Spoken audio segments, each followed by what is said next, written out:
Brilliance Audio presents The Last of the Moon Girls by Barbara Davis, performed by Sarah Malo Christensen. Althea Moon was dead. That was the gist of the letter. Dead in her bed on a Sunday morning.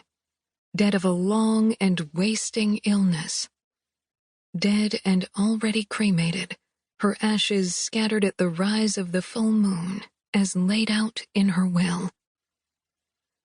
The room blurred as Lizzy scanned the letter through a film of tears, the terse lines smearing on the page. With your mother's whereabouts currently unknown, you have been deeded sole possession of Moon Girl Farm. I am forwarding this parcel in accordance with your grandmother's final wishes. There was a signature at the bottom, Evangeline Broussard. The name wasn't familiar, but it was clear that the woman, whoever she was, knew more about Althea's last days than she did. She hadn't even known her grandmother was sick.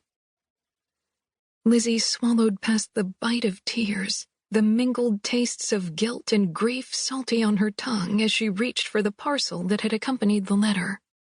It was wrapped in brown paper and somehow worse for wear. She stared at the words stamped across the package in red ink. Return to sender. Apparently it had been mailed to her old apartment, returned by the new tenants, and then resent to her office. She'd meant to send Althea one of those change of address cards, but like so much of late, it had fallen through the cracks. She held her breath as she tore away the wrapping, then exhaled sharply when she caught a glimpse of heavily tooled black leather. She knew the book well. It was the journal Althea had given her on her 16th birthday, the journal all Moon Girls received on their 16th birthday.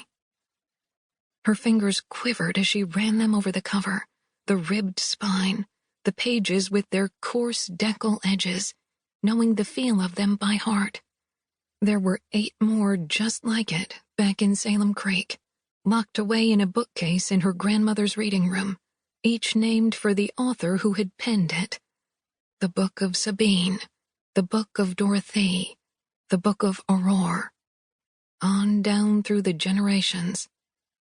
Presumably the 9th, the Book of Althea, had now taken its place among them.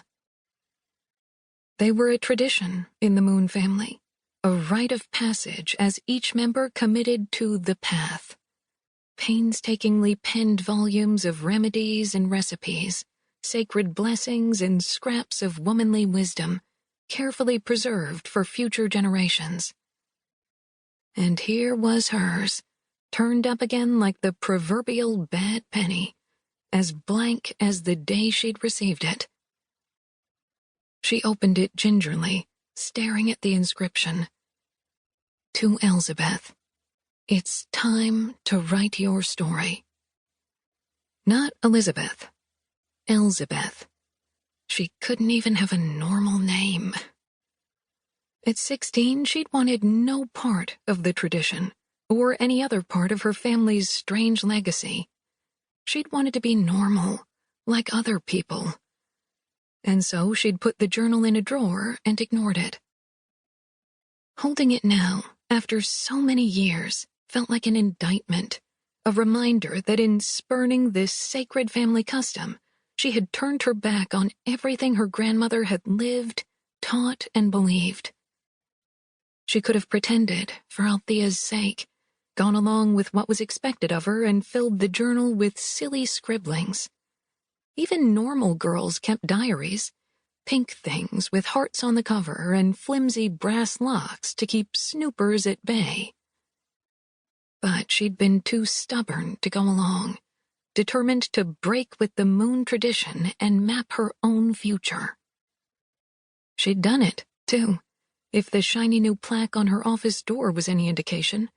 From freshman at Dickerson to intern at Worldwide to creative director of Chenier Fragrances Limited, all in the space of 8 years.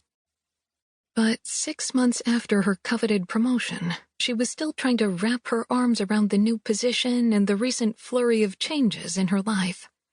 There hadn't been time to tell Althea. At least, that's what she'd been telling herself.